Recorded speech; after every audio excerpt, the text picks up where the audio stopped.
রোহিঙ্গাদের নিরাপদ প্রত্যাবাসনে কূটনৈতিক চাপ জোরদারের আহ্বান তারেক রহমানের। সংকটে আঞ্চলিক নিরাপত্তার জন্য হুমকি বলছেন পররাষ্ট্র উপদেষ্টা। নির্বাচনে কথা বললেই গুসা করে সরকার, অভিযোগ বিএনপির নেতাদের। 2 ছাত্র উপদেষ্টা পদত্যাগ না করলে সুষ্ঠু হবে না নির্বাচন।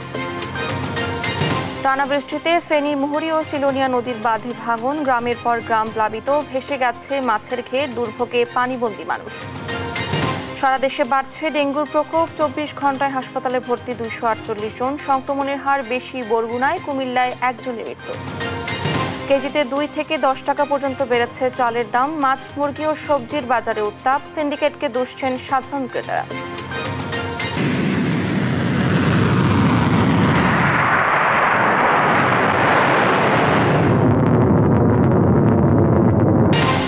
ইসরায়েলের বিয়ারশেবা শহরে ক্ষেপণাস্ত্র হামলা, ইরানের বিভিন্ন স্থাপনার ব্যাপক ক্ষয়ক্ষতি, পারমাণবিক ইস্যুতে জেনেভায় বসছে বৈঠক। এবং গলে শ্রীলঙ্কার বিপক্ষে 10 রানে লিড পেল বাংলাদেশ। প্রথম ইনিংসে 485 রানে অল আউট স্বাগতিকরা, 5 উইকেটে নাইম হাসানের। আমন্ত্রণ সংবাদ দুপুরে, দেখছিলেন শিরোনামগুলো, সঙ্গে আছি আমি ডানা ইসলাম। এবারে বিস্তারিত। রোহিঙ্গাদের নিরাপদ, মর্যাদাপূর্ণ ও স্বেচ্ছায় প্রত্যাবাসনের জন্য মিয়ানমারের ওপর কূটনৈতিক চাপ জোরদার করার আহ্বান জানিয়েছেন বিএনপির ভারপ্রাপ্ত চেয়ারম্যান তারেক রহমান। শুক্রবার বিশ্ব শরণার্থী দিবস উপলক্ষে সামাজিক যোগাযোগ মাধ্যম ফেসবুকে এক পোস্টে এই আহ্বান জানান তিনি। বলেন, আন্তর্জাতিক সম্প্রদায়কে এই সংকট নিরসনের সব পক্ষ যেন দায়িত্বশীল ভূমিকা পালন করে তা নিশ্চিত করতে হবে। বিশ্ব শরণার্থী দিবসে বিশ্বের লাখ লাখ জোরপূর্বক বাস্তুচ্যুত মানুষের সঙ্গে সংহতি প্রকাশ করার কথাও জানান তিনি। সেই সঙ্গে বাংলাদেশের জন্য একটি শুধু বৈশ্বিক সংকট নয়, বরং প্রতিদিনের বাস্তবতা এবং কক্সবাজারে 14 লাখের বেশি রোহিঙ্গা আশ্রয় নেয়ার বাংলাদেশ তার মানবিক দায়িত্ব পালনে যে অঙ্গীকার দেখিয়েছে তা বিশ্বব্যাপী প্রশংসিত বলেও জানান তিনি। আরো বলেন, এই সংকট এখনো বিশ্বের অন্যতম গুরুতর মানবিক বিপর্যয় এবং এর ভার ক্রমেই অসহনীয় হয়ে উঠেছে। রোহিঙ্গা সমস্যার টেকসই সমাধান না হলে দ্রুত এই সংকট আঞ্চলিক নিরাপত্তার জন্য গুরুতর হুমকির কারণ হতে পারে বলে মন্তব্য করেছেন পররাষ্ট্র উপদেষ্টা মোহাম্মদ তৌহিদ হোসেন। বৃহস্পতিবার জাতিসংঘের নিরাপত্তা পরিষদে আন্তর্জাতিক শান্তি ও নিরাপত্তার উপর দারিদ্র্য উন্নয়ন ঘাটতি ও সংঘাতের প্রভাব শীর্ষক উচ্চ পর্যায়ে আলোচনায় তিনি একথা বলেন। উপদেষ্টা বলেন, বিগত 8 বছরের বেশি সময় ধরে 12 লাখের বেশি রোহিঙ্গা জনগোষ্ঠীকে বাংলাদেশ মানবিক দায়িত্ববোধ থেকে আশ্রয় দিয়ে আসছে। কিন্তু দীর্ঘশ্রুতিতার কারণে এই সংকট এখন আর শুধু মানবিক বিষয় নয়, এটি অর্থনৈতিক, পরিবেশগত এবং ক্রমবর্ধমানভাবে একটি নিরাপত্তা ইস্যু হয়ে দাঁড়িয়েছে। সেই সঙ্গে নিজ দেশে মিয়ানমারের নির্মম নির্যাতনের কারণে বাস্তুচ্যুত এই জনগোষ্ঠীকে পূর্ণ নিরাপত্তা অধিকারের সঙ্গে প্রত্যাবাসনের জন্য অবিলম্বে কার্যকর পদক্ষেপ নিতে আন্তর্জাতিক সম্প্রদায়ের প্রতি আহ্বান জানান তিনি। আজ বিশ্ব শরণার্থী দিবস। জাতিসংঘ শরণার্থী সংস্থা UNHCR এর উদ্যোগে 2001 সালের থেকে প্রতি বছর 20 জুন বিশ্বজুড়ে দিবসটি পালিত হয়ে আসছে। বাংলাদেশেও যথাযথ মর্যাদায় প্রতি বছর পালন হয় শরণার্থী দিবস। এবছর দিবসটির প্রতিপাদ্য বিষয় হলো বিশ্বজুড়ে বসবাসরত শরণার্থীদের প্রতি সৌহার্দ্য প্রকাশ করা। 2024 সালের শেষ পর্যন্ত বিশ্বজুড়ে জোরপূর্বক বাস্তুচ্যুত মানুষের সংখ্যা দাঁড়িয়েছে প্রায় 122.1 মিলিয়ন। বিশ্বের সঙ্গে বাংলাদেশের শরণার্থীর সংখ্যাও বাড়ছে। মিয়ানমারের সামরিক নির্যাতনের মুখে 2017 সালের 25 আগস্ট থেকে রোহিঙ্গারা রাখাইন থেকে প্রাণ বাঁচাতে বাংলাদেশের কক্সবাজারে আশ্রয় নিতে শুরু করে। 2025 সালের মধ্যে রোহিঙ্গা জনগোষ্ঠীর সংখ্যা 12 থেকে 13 লাখ পর্যন্ত হতে পারে। শিবিরে 52 থেকে 55% নারী শিশু রয়েছে। শরণার্থীদের মধ্যে নারী শিশুদের দুর্ভোগ সবচেয়ে বেশি। 10 মাসেও সরকার তেমন কোনো কাজ দেখাতে পারেনি বলে হতাশ হয়েছে জনগণ। এমন মন্তব্য করে বিএনপির চেয়ারপারসনের উপদেষ্টা সৈয়দ মোয়াজ্জেম হোসেন আলাল বলেন, ফাঁসিবাদের দোষরদের তালিকা এখনো সরকার করতে পারেনি, এখনো তার প্রশাসনের মধ্যে ঘাপটি মেরে আছে। বলে, নির্বাচনের কথা বললেই সরকার গোসা করে মন্তব্য করে দাবি জানান সুষ্ঠু নির্বাচনের। বিস্তারিত প্রতিবেদনে। শুক্রবার সকালে জাতীয় প্রেস ক্লাবের সামনে প্রশাসনে ঘাপটি মেরে থাকা ফ্যাসিবাদের দোসরদের গ্রেপ্তার ও নির্বাচনের সুষ্ঠু পরিবেশ নিশ্চিতের দাবিতে আয়োজন করা হয় যুব সমাবেশের। সমাবেশে উপস্থিত হয়ে বিএনপি নেতারা বলেন, এই সরকার এখনো ফ্যাসিবাদের দোসরদের চিহ্নিত করতে পারেনি। সেই সাথে দাবি করেন, সরকারের মধ্যে থাকা 2 উপদেষ্টা পদত্যাগ না করলে নির্বাচন সুষ্ঠু হবে না। তাদের প্রথম কাজ ছিল প্রশাসন থেকে ফ্যাসিবাদের যে সমস্ত দোষর রয়েছে তাদেরকে চিহ্নিত করে বিচারের আওতায় নিয়ে আসা। তারা সেই বিষয়ে প্রায় শতভাগ ব্যর্থতার পরিচয় দিয়েছে। নিরপেক্ষতার প্রশ্ন আসলে ওই দুজন উপদেষ্টাকে বহিষ্কার করেন। ওই উপদেষ্টা যদি এখানে থাকে তাহলে সঠিক নির্বাচন বাংলাদেশে হবে না। সমাবেশে প্রধান অতিথির বক্তব্যে বিএনপি চেয়ারপারসনের উপদেষ্টা অ্যাডভোকেট মোয়াজ্জম হোসেন আলাল বলেন, নির্বাচনের কথা বললেই অন্তর্বর্তী সরকার গোস্বা করে, আর এই সরকারকে বিএনপি সহায়তা করতে অঙ্গীকারবদ্ধ হলেও সরকার যা খুশি করবে তা মেনে নেবে না বলেও জানান তিনি। প্রধান উপদেষ্টা মহোদয়কে বলবো, আপনাকে সহায়তা করতে বিএনপি অঙ্গীকারাবদ্ধ। তার অর্থ এই নয় যা খুশি তাই করবেন, সবকিছু আমরা সমর্থন দিয়ে যাব। নির্বাচনের কথা বললে আপনারা গোস্বা করেন, এই গোস্বা করাটা তো ঠিক না। একজন নির্বাচিত প্রতিনিধির কাছে মানুষ যখন তখন যেতে পারে, যখন তখন কৈফিয়ত চাইতে পারে এই কাজটি কেন হলো না, এই জায়গাটি আপনাকে বললাম আপনি কেন করলেন না, আপনাদের কাছে যাওয়ার সেই সুযোগটা কিন্তু নাই। আর ফ্যাসিবাদের দোষরদের দ্রুত তালিকা করে ব্যবস্থা নেওয়ার আহ্বান জানান বিএনপি নেতারা। মাহবুব তামিম, দেশ টিভি, ঢাকা। জুলাই আন্দোলনের পর যে সম্ভাবনা তৈরি হয়েছে তাতে সবার অধিকার নিশ্চিতের কথা বলা হয়েছে, কিন্তু সেখানে আদিবাসীদের অধিকার নিশ্চিতের ক্ষেত্রে অনীহা দেখা দেয়। এমন মন্তব্য করেছেন দুদক সংস্কার কমিশনের প্রধান ও টিআইবি নির্বাহী পরিচালক ডক্টর ইফতেখারুজ্জামান। শুক্রবার সকালে বাংলাদেশ সাম্প্রতিক পার্বত্য চট্টগ্রাম পরিস্থিতি ও পার্বত্য চুক্তি যথাযথ বাস্তবায়নে করণীয় শীর্ষক আদিবাসী ফোরামে আলোচনা সভায় কথা বলেন তিনি। ইফতেখারুজ্জামান বলেন, সংস্কার কমিশনে আদিবাসীদের দীর্ঘদিনের দাবি সাংবিধানিক স্বীকৃতি দেওয়া সম্ভব হয়নি, তবে সাধারণ মানুষের অনেকের মধ্যেই আদিবাসীদের অধিকার স্বীকৃতির ক্ষেত্রে ঐকমত্য আছে। আলোচনা সভায় রাষ্ট্রীয় নানা নীতিমালায়, সিদ্ধান্ত গ্রহণ প্রক্রিয়ায়, মূলধারার রাজনৈতিক চরিত্রে, সাহিত্যে, আর্থসামাজিক কাঠামোতে এবং নানা পরিসরে আদিবাসীদেরকে ক্রমশ হয় বাঙালিকরণ, না হয় অজনকরণের ব্যবস্থা যেন আর না হয় সে দাবি করেন বক্তারা।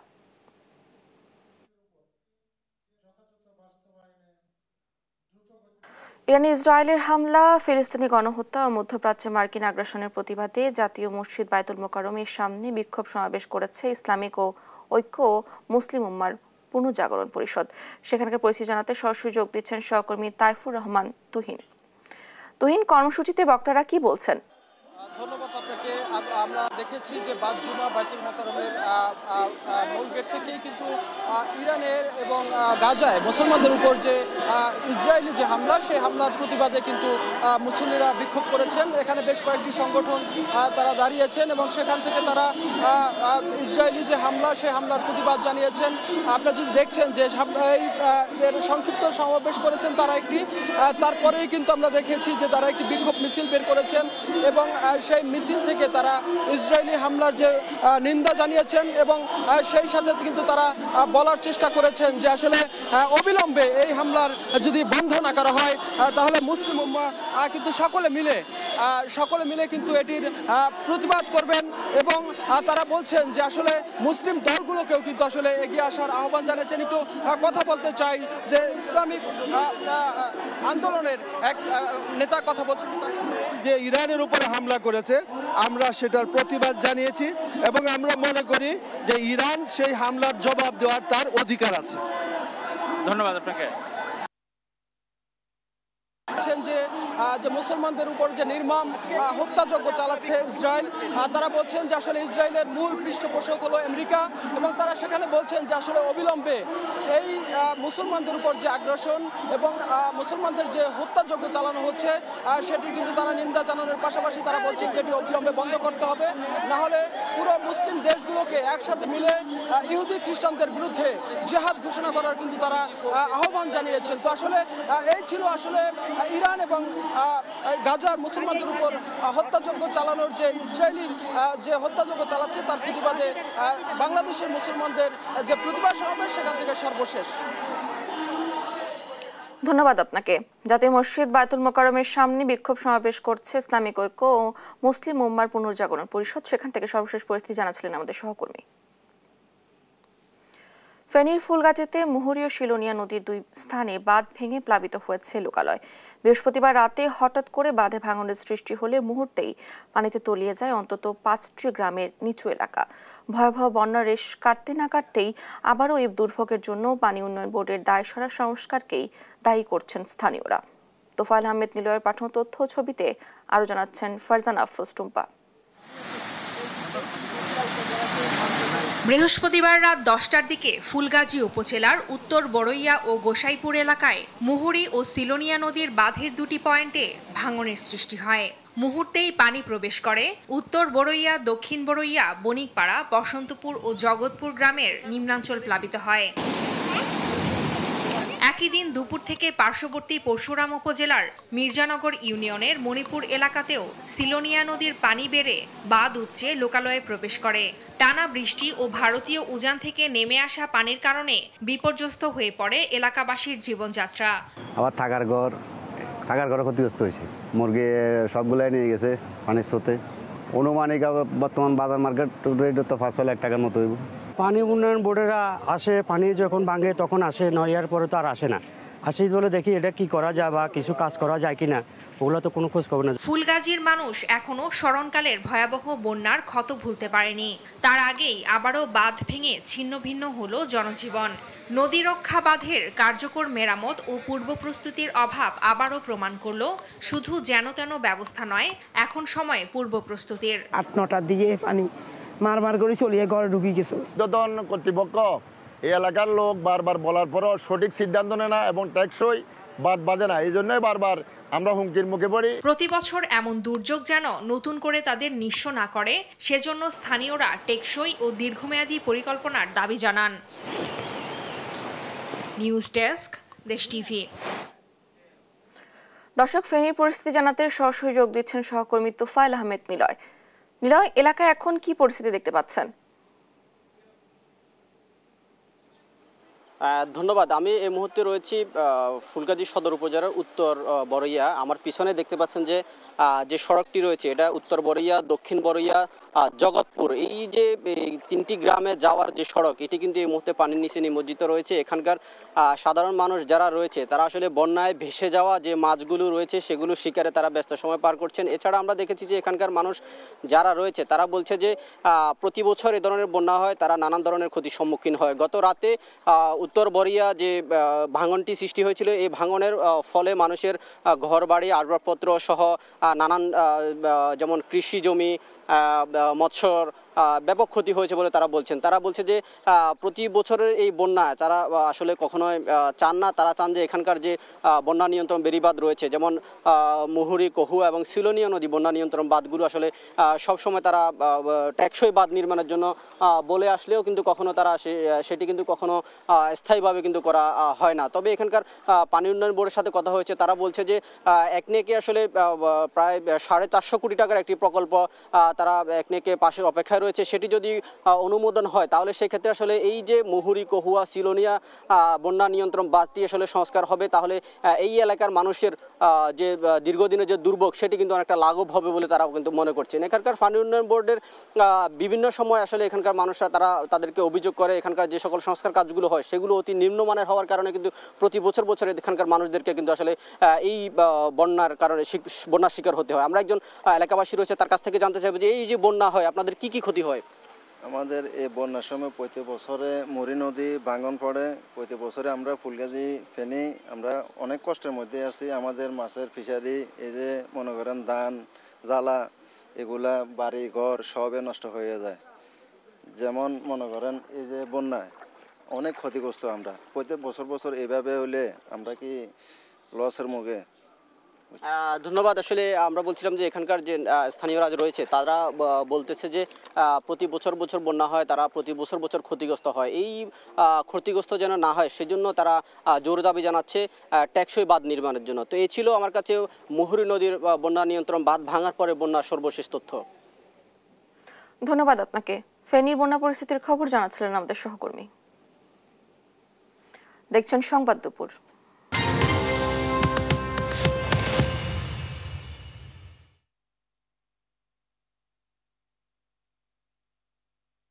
এদের পর আবারও জমে উঠেছে রাজধানীর নিত্যপণ্যের বাজারগুলো। তবে গেল সপ্তাহের তুলনায় এই সপ্তাহে সব পণ্যেরই দাম বেড়েছে। এতে অসন্তোষ দেখা দিয়েছে জনমনে। বিক্রেতারা বলছেন সিন্ডিকেটের কারণেই দামের এই তারতম্য। শুক্রবার রাজধানী কারণ বাজার ঘুরে এ নিয়ে আরো জানাচ্ছেন মোহাম্মদ আলাউদ্দিন। ঈদের লম্বা ছুটি শেষে মানুষ ঢাকায় আসতে না আসতেই রাজধানীর চিরচেনা রূপ আবারও ফিরে এসেছে। সেই সঙ্গে জমে উঠেছে রাজধানীর কারওয়ান বাজারও। তবে সবজি থেকে শুরু করে মাছ মাংস সহ সব পণ্যেই কেজিতে দাম বেড়েছে 10 থেকে 15 টাকা। এতে অসন্তোষ দেখা দিয়েছে জনমনে। গত সপ্তাহ থেকে আজকে একটু দাম বেশি, 10 টাকা 20 টাকা অনেক সময় বেশি। মুরগি ছিল 240 টাকা, এটা আজকে 300 টাকা। রুই মাছ অনেক দাম, আবার তেলাপিয়া পাবদা 400 টাকা কেজি, কোনো মাছই নেওয়া যায় না। তো এগুলো দেখার কেউ নেই। আজকে সব মাল 50-এর উপরে, মানে ডাবল করে চালের দাম মনে করেন আজকে যে পেঁপে বেশি গত সপ্তাহে 30 টাকা কেজি, এই সপ্তাহে আজকে বেশি 50 টাকা 40 টাকা, কাঁকড় 70 টাকা 80 টাকা, লতি 60 টাকা, বেগুন 50 টাকা। সোনালী বিক্রি 320 টাকা, পান বেচতেছি 150 টাকা। অনেকটা বেশি বাড়ে নাই, 5-10 টাকা বাড়ছে, সোনালী বাড়ছে বেশি। এদিকে চালের দাম গেল সপ্তাহের তুলনায় প্রতি কেজিতে 5 থেকে 10 টাকা বৃদ্ধি পেয়েছে। সর্বনিম্ন 55 থেকে সর্বোচ্চ 80 টাকা দরে বিক্রি হচ্ছে। বিক্রেতাদের দাবি সিন্ডিকেটের কারণে দামের এই তারতম্য। আজকে মিনিকেট বেচছি, যে মিনিকেট বেচতাম আমরা মনে করেন 70-72 টাকা, সেই মিনিকেট 76-78 টাকা বেচতেছি। তারপরে 28 বেচতেছি, যে 28 বেচতাম 54-55, সে 28 57-58 টাকা থেকে 60 টাকাও বিক্রি করছে। এখন বাড়ার কোনো প্রশ্ন উঠে না, একমাত্র কোম্পানিদের কারণে আর বড় মেলের কারণে এদের কারণে বাজারটা বেড়ে গেছে বেশি। এরা বলে ধানের দাম বেশি, আসলে কোনো ধানের দাম বেশি না, এদের সিন্ডিকেটের কারণে বাজার বেড়ে গেছে। গেল সপ্তাহে বাজারে বেচাকেনা কম থাকলেও এই সপ্তাহে তার বিপরীত, চড়া দামে বিপাকে নিম্ন আয়ের ক্রেতারা। একটা সময় ছিল যখন বাজারে আসলে মনে হতো সত্যিই বাজারে এসেছি, কিন্তু এখন বাজারে আসলে মনে হয় কোনো জুয়েলারির দোকানে ঢুকেছি। দাম শুনলেই হার্টবিট বাড়ে। তাই সরকারের প্রতি জনগণের দাবি, হয় দামে লাগাম টানুন, আর না হয় জনগণের হার্টের সুরক্ষায় বিকল্প ব্যবস্থা নিন। মোহাম্মদ আলাউদ্দিন, দেশ টিভি, ঢাকা। সাপ্তাহিক ছুটির দিনে চট্টগ্রাম, লক্ষ্মীপুর, মুন্সিগঞ্জ ও ভোলায় বেড়েছে মাছের দাম। তবে জেলেদের জালে মাছ ধরা পড়ায় চাঁদপুরে কিছুটা কমেছে ইলিশের দাম। নাগালের মধ্যে শাকসবজির দাম। সহকর্মীদের তথ্য ছবিতে আরও জানাচ্ছেন আব্দুল্লাল মারুফ। চট্টগ্রামে মাছের সরবরাহ বাড়লেও কমেনি দাম, তবে কিছুটা নাগালের মধ্যে রয়েছে সবজির দাম। আগের তুলনায় এখন একটু কম আছে, কাঁচামালের রেটটা এখন সুবিধার আছে। আশা করি সাধারণ মানুষ কিনতে পারতেছে এবং কি ন্যায্য মূল্যের জিনিসগুলো পাচ্ছে। 170 টাকা 80 টাকা ছিল, এখন 150 টাকা। সাপ্তাহিক ছুটির দিনে ক্রেতা বিক্রেতাদের উপস্থিতিতে সরগরম হয়ে উঠেছে চাঁদপুরের ইলিশের বাজার। গেল সপ্তাহের তুলনায় ইলিশের আমদানি বাড়ায় দাম কমেছে বলে জানায় ব্যবসায়ীরা। এক সপ্তাহ আগে মাছ কম ছিল, দামও বেশি ছিল, আর মেহমানও ছিল, লম্বা ছুটি ছিল, ছুটির কারণে মানুষের বাসা বাড়িতে মেহমান আসলো, ওই জন্য দাম বেশি ছিল। লক্ষ্মীপুরে বেড়েছে মাছের দাম। সিন্ডিকেটের কারণে মাছের মূল্য বৃদ্ধি বলে অভিযোগ ক্রেতাদের। এদিকে বিক্রেতারা বলছেন বাজারে মাছের সরবরাহ কম থাকায় দাম বেড়েছে। অস্বাভাবিক মাছের দাম এবং মাছ কিনতে গিয়ে বহুত হিমশিম অবস্থা করতেছে। মুন্সিগঞ্জে গেল কয়েকদিনের তুলনায় বাজারে বেড়েছে মাছের দাম, তবে আগের দামে স্থিতাবস্থায় মাংসের দাম। মাছের দাম হিসাবে দাম বেশি, আগের চেয়ে একটু মোটামুটি বাড়তি আছে বর্তমানে। নাগালের বাইরে ভোলার মাছ ও মাংসের দাম। বিপাকে পড়েছে নিম্ন আয়ের মানুষ। ছুটির দিনে বাজারে এসে অনেকটাই হতাশ ক্রেতারা। অনেক জিনিসের দাম, সব মাছের দাম বেশি, ইলিশ মাছের দাম বেশি, সব মাছের দামই বেশি। একেবারে কেনার পর্যায়ের মতো মাছ মাংসের দাম নেই। সাধারণ মানুষ মাছ বাজারে আসলে খালি হাতে ফেরত যায় বেশিরভাগ মানুষ। শরীয়তপুরে কিছুটা কমেছে শাকসবজির দাম, স্বস্তিতে ক্রেতারা। সবজির দাম হলো অনেক কমে গেছে, আমদানি বেশি এর জন্য কমে গেছে। শুধু টমেটোর দাম বেশি, এছাড়া সব তরকারির দাম কম। আব্দুল্লাল মারুফ, নিউজ ডেস্ক, দেশ টিভি। কুমিল্লায় ডেঙ্গুতে আক্রান্ত হয়ে লিমা আক্তার নামের এক গৃহবধূর মৃত্যু হয়েছে। বৃহস্পতিবার রাত 1টার দিকে তিনি মারা যান। জানা গেছে গত 13 জুন ডেঙ্গুতে আক্রান্ত হয়ে লিমাকে প্রথমে দাউদকান্দি উপজেলার স্বাস্থ্য কমপ্লেক্সে নেওয়া হয়। পরে তাকে কুমিল্লা ট্রমা সেন্টার হাসপাতালে নিয়ে বৃহস্পতিবার দিবাগত রাত 1টার দিকে তার মৃত্যু হয়। এদিকে ক্রমশ অবনতি হচ্ছে বরগুনার ডেঙ্গু পরিস্থিতি। বরগুনা জেনারেল হাসপাতালে চিকিৎসাধীন আছেন 206 জন ডেঙ্গু রোগী। ইতিমধ্যে জেলায় 2000 অতিক্রম করেছে ডেঙ্গু রোগীর সংখ্যা। গত 24 ঘন্টায় 83 জন নতুন করে ডেঙ্গুতে আক্রান্ত হয়েছেন। এ নিয়ে জেলায় মোট আক্রান্তের সংখ্যা 2188 জনে দাঁড়িয়েছে, আর মৃতের সংখ্যা দাঁড়িয়েছে 19 জনে। 6 দিন ধরে ধরেন অসুস্থ, এই ধরেন হাসপাতালে আনছি, আনিয়ে স্যালাইন টেলাইন করাইছি, রক্ত প্লেট টেলাট করাইছি, এখন একটু মোটামুটি ভালো থেকে আছে। টেস্টগুলো তো হয় না, এই সুযোগ সুবিধা পাই না, বাহির দিয়ে আমাদের টেস্ট করতে হয়, টাকা বেশি খরচ হয়। অন্য জায়গায় স্ক্রুটিনি করে যারা ওয়ার্নিং সাইন আছে তারা ভর্তি হচ্ছে, কিন্তু এখানে একদিনের জ্বর নিয়ে ভর্তি, এই জন্য আমাদের উপরে চাপ বেশি। এমনিতে বরগুনা অবশ্যই হটস্পট, কেসও বেশি, উন্নতি হচ্ছে না, অবনতি তো আমাদের কেস প্রতিদিনই বাড়তেছে। দেশ জুড়ে বেড়েছে ডেঙ্গুর প্রকোপ। বরগুনার সংক্রমণের সবশেষ পরিস্থিতি জানাতে সরাসরি যুক্ত হচ্ছেন সহকর্মী রিয়াজ আহমেদ মুসা। মুসা, জেলায় ডেঙ্গু আক্রান্তের সংখ্যা কেমন দেখছেন? হাসপাতালে প্রয়োজনীয় চিকিৎসা সেবা মিলছে কিনা জানাবেন।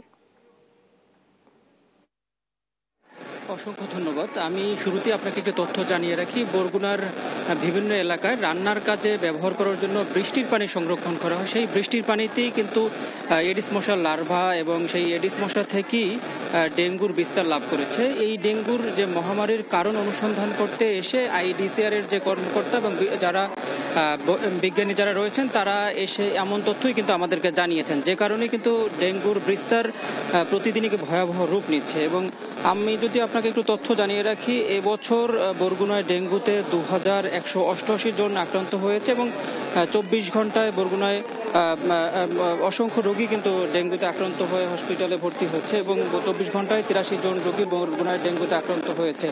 এছাড়া বরগুনা সদর হাসপাতালে 206 জন রোগী এবং ডেঙ্গুতে আক্রান্ত হয়ে কিন্তু এখানে চিকিৎসা নিচ্ছেন। এছাড়া বরগুনার বিভিন্ন এলাকায় কিন্তু বিভিন্ন হাসপাতালগুলোতে কিন্তু ডেঙ্গুতে আক্রান্ত রোগীর সংখ্যা প্রতিনিয়তই বাড়ছে। এবং আমরা বরগুনা সদর হাসপাতালের চিকিৎসকদের সাথে কথা বলেছি, চিকিৎসকরা আমাদেরকে জানিয়েছে ডেঙ্গুর রূপ কিন্তু প্রতিনিয়তই মহামারী আকার ধারণ করছে। গতকাল যেখানে 57 জন ছিল 24 ঘন্টা আক্রান্তর সংখ্যা, সেখানে কিন্তু 83 জনে আজকে পৌঁছেছে। এবং প্রতিদিন যেভাবে বৃষ্টি হচ্ছে, এই বৃষ্টির পরে ডেঙ্গুর যে প্রাদুর্ভাব এটি আরও বাড়ার সম্ভাবনা আছে বলে এখানকার চিকিৎসকরা আমাদেরকে তেমনটাই জানিয়েছেন। এবং এখানে এই ডেঙ্গুর প্রাদুর্ভাব এবং ডেঙ্গুর মহামারীর যে কারণ, সেই কারণে কিন্তু স্বাস্থ্য মন্ত্রণালয় থেকে 10 জন চিকিৎসক পদায়ন করেছে। এই ছিল বরগুনা থেকে আমার কাছে সর্বশেষ। ধন্যবাদ আপনাকে। বরগুনা থেকে ডেঙ্গুর প্রকোপ নিয়ে জানাচ্ছিলেন আমাদের সহকর্মী।